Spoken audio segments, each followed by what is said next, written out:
Miyamoto Musashi se bat véritablement contre les Gaules. Peu avant sa mort en 1645, Musashi en écrit le Dokodo, un texte court qui contient 21 principes ou préceptes. Ses pensées sur la façon de vivre la vie et la mort sont reflétées dans ses idées. C'est un livre philosophique qui donne des conseils sur la manière de mener une vie honorable, disciplinée et authentique. Dans notre monde moderne trépidant, nous sommes rarement seuls. Nos esprits sont constamment bombardés d'informations, de pensées et de distractions. Mais Miyamoto Musashi nous enseigne que la solitude peut être le moyen de changer votre vie. Le légendaire samouraï croyait cela, car il a passé la majeure partie de sa vie dans la solitude, perfectionnant son art et développant sa philosophie. À ce jour, Miyamoto Musashi est une figure vénérée. Il était un samouraï qui n'avait pas de guide. En 1584, Musashi est venu au monde dans un Japon qui était détruit par les guerres et les conflits. Sa capacité à manipuler l'épée était inégalée, mais c'est sa sagesse profonde qui continue de nous inspirer des siècles après. Il était un artiste, philosophe et épéiste qui a gagné plus de 60 duels, dont beaucoup sont morts. Néanmoins, sa route ne conduisait pas à une violence incessante. C'était un chemin qui le conduisait à une sagesse et à une grande perspicacité. La vie de Musashi a été marquée par une profonde quête de maîtrise de soi à travers la discipline, le dévouement et surtout la solitude. Sa solitude n'était pas une existence isolée dans un monastère éloigné de la société, mais plutôt une solitude mentale, un état d'esprit auto-imposé dans lequel le murmure du monde extérieur était étouffé. Il a conseillé l'introspection et un esprit clair sans distraction comme moyen de développer son propre développement. Son Dokodo, qui signifie le chemin de la marche solitaire, résumait cette compréhension. Il a donné des conseils sur la façon de vivre sans peur, sans regret ni distraction et sur l'importance d'être fidèle à soi-même à travers ses préceptes. Musashi a souligné la solitude non pas comme un moyen d'isolement, mais comme une voie vers la découverte de soi et l'amélioration personnelle. Il croyait que la solitude lui permettait de guider son esprit et son corps sans distraction, de perfectionner ses compétences et de se comprendre à un niveau plus profond. Dans le silence et la paix de la solitude, trouver la clarté, se libérer de l'influence et du jugement des autres était l'occasion d'apprendre, de grandir et de confronter ses propres forces et faiblesses sans le bruit extérieur qui obscurcit souvent notre jugement et notre perception de soi. Pensez superficiellement à vous-même et profondément au monde, a-t-il écrit. Il en exhortait les gens à garder une humble conscience de soi tout en se tournant vers l'extérieur pour observer, apprendre et comprendre le monde qui les entoure. Il s'agit de laisser tomber son ego et de s'ouvrir aux vastes connaissances que le monde offre. Une petite conscience de soi combinée à une compréhension profonde du monde offre une formidable voie vers le développement et la croissance personnelle. Mais comment pouvons-nous appliquer ces anciens conseils à la vie contemporaine ? Les leçons que Musashi a tirées de la solitude ne s'appliquent pas seulement aux samouraïs, mais aussi à nos vies aujourd'hui. L'une des leçons que Musashi nous enseigne est la valeur de l'autonomie. Il déclare « Ne cherchez pas le plaisir pour vous-même ». Cela nous rappelle que le bonheur éphémère issu d'une validation externe ou de possession matérielle ne conduit pas à une satisfaction durable. Au contraire, Musashi nous exhorte à trouver l'épanouissement en nous-mêmes, dans nos actions et dans notre croissance personnelle. Un autre point clé du Dokodo est le principe de ne pas se fier en aucune façon aux sentiments fugaces. Cela nous encourage à ne pas agir impulsivement sur les émotions passagères, mais à réfléchir attentivement à nos actions et à leurs conséquences. Nos décisions doivent être réfléchies, pleinement conscientes et indépendantes des sentiments passagers ou des influences extérieures. De plus, Musashi met l'accent sur l'importance de ne pas s'attacher aux choses temporelles et physiques. Il conseille dans le Dokodo, ne vous attachez pas aux biens dont vous n'avez plus besoin. Ce conseil d'abandonner les attachements inutiles ne s'applique pas seulement aux possessions matérielles, mais aussi aux relations, aux habitudes et aux pensées qui ne nous servent plus. C'est une leçon sur la façon de libérer nos vies physiques et mentales en laissant plus de place pour la croissance et la transformation. Dans un autre précepte, il déclare « Ne craignez pas la mort ».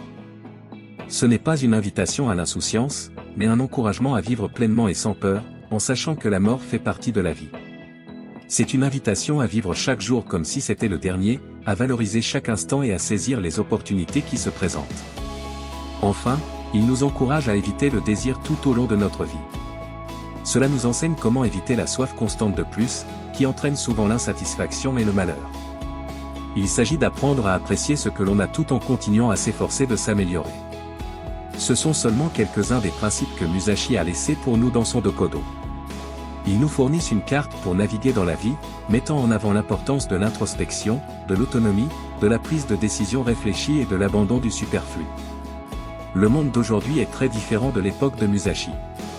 Nous sommes constamment connectés à la technologie, qui nous rassemble plus que jamais.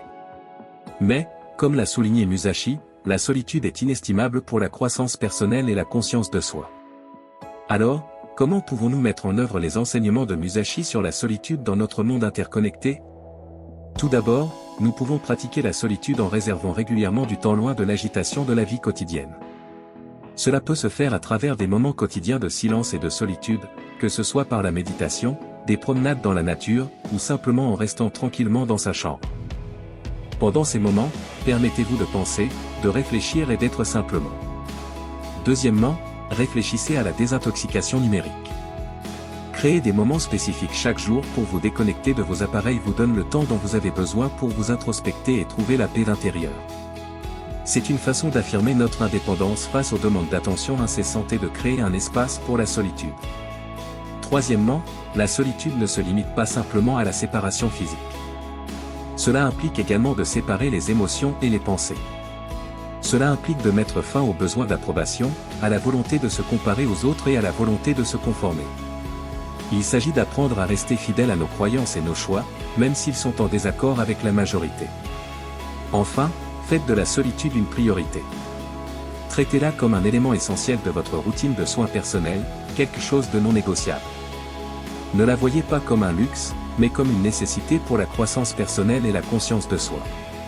Le monde est peut-être différent de l'époque de Musashi, mais les leçons qu'il a apprises dans la solitude sont intemporelles. En incorporant ces principes dans nos vies, nous pouvons apprendre non seulement à être seuls, mais à prospérer dans la solitude, à trouver la paix et la plénitude en nous-mêmes. Pour faire face aux défis, accepter la solitude n'est pas toujours facile.